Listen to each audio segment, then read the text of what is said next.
In this video, we're going to be taking a look at the Star Wars The Vintage Collection Kuiil on the Mandalorian card.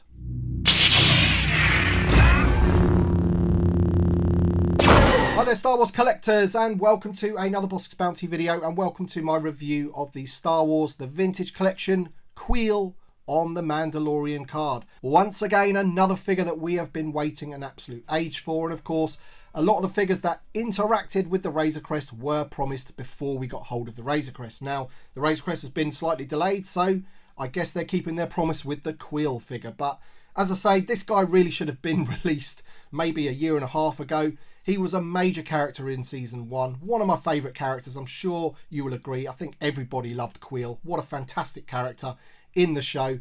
And let's have a look at this card back. The card back is different to the retro collection version. They changed the image up, and that image, to me, when I think of Kuiil, that is the image that I think. So I'm really, really pleased that they have chosen that image for the card back. We have the Kenner logo at the bottom, Kuiil in the name pill. The blue is a perfect colour for this figure. I don't know why. Obviously, they probably sit there deciding what to do with these card backs, but that blue, you know, really, really does make the figure pop. And there he is in the bubble with his accessories. He's got his little satchel on his back and his blaster rifle, and he looks great. Back of the card, VC227 in the line. There's the rest of the figures. By now, hopefully you've already seen my review of Bo-Katan and Bib Fortuna. This is Kuiil, and we're going to get him out of the package right now and check him out. Alright then guys, so here he is out of the packaging. Kuiil, the Ugnaught from the Mandalorian, and once again, look at the head sculpt on that one. Absolutely fantastic. Really, really good job once again. I was a little bit worried when I saw the images for the card back for this guy. It looked like he had far too much white paint on his top lip for his moustache. But the figure itself looks a lot more toned down, and it certainly doesn't look as white and as painted as his sideburns, which is what you want, because obviously you need his sideburns. And look at that. Fantastic. Looks so, so good. And I hate to bring up the Black Series once again, but of course we've had to wait for this figure in the Vintage Collection, which kind of means that they can get the sort of outfit a little bit more accurate. If you look at the Black Series version, the body of the figure is more of like an orange colour and the legs are a lot brighter. That's what I think anyway. This one has been a lot more toned down, darker colours, which is more accurate to what he looks like in the show. And he looks fantastic there, holding his blaster in both hands. I'm going to come on to the blaster in a minute, because I did find it a little bit difficult to get the blaster in that position, and you'll see why in a second, and it's to do with the way they've sculpted the hands, essentially. There he is. Unfortunately, the goggles on the head are not removable. That's an unfortunate thing. It would have been pretty cool to be able to put those down over his eyes, and then maybe give him a little accessory of like a blowtorch or something like that. That would have been pretty cool, but that's all we get. We just get the blaster rifle, but the scarf piece is a separate piece, which we're going to take off in a minute. We'll pop his head off and we'll show you that. Looking round at the figure, and there you go, his nicely sculpted backpack, and you can see a few little tools painted on there as well. I really do like that. It does look like a leather piece. The way they've done that, it looks really, really good.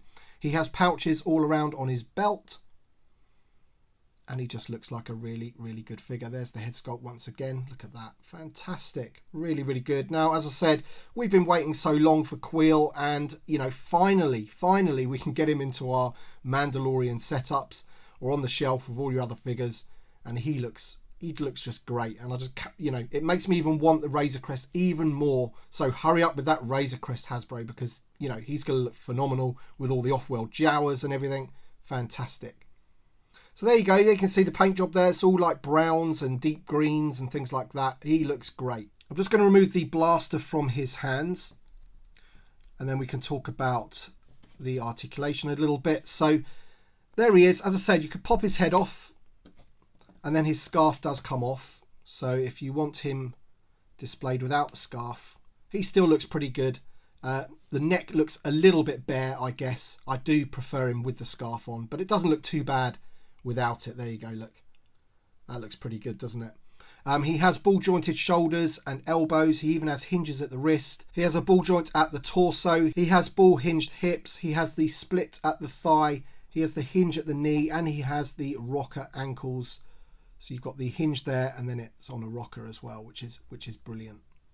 Now, as you can see by his hands there, they are sculpted in a way that he has a trigger finger there. Now, the problem with that was that I found it a little bit difficult to get him to hold the blaster the way I wanted it to, because you don't have a handle on this blaster. So for him to sort of have the trigger finger and to get that in there, it was quite difficult. It can be done, but when you want him to hold it in both hands, it does have a tendency to pop out. So that wasn't great. But of course, he does have the strap as well. So if you wanted to put it over his shoulder, you absolutely could. You could maybe even put it over his head or something so it really sits on his back nicely. But there you go. As for the blaster, it is painted quite nicely. It's brown, and I think you've got a slightly different colour there. That might be like a gunmetal grey or something in the middle, and on the end of the barrel there, which is pretty cool. But yeah, nice little blaster for Kuiil. So there you go then, guys. There he is, Kuiil from The Mandalorian. We've had to wait for him, but I think it's worth the wait. Really, really nice figure. And as I say, I just cannot wait to get that Razor Crest, get the off-world Jawas, get a scene going on. He's going to look fantastic. So let me know your thoughts in the comment section below of this figure. Thank you so much for watching this review. Thank you so much to my Patreon supporters and channel members. Your support means a great deal. Thank you all for watching, and we shall see you on the next one.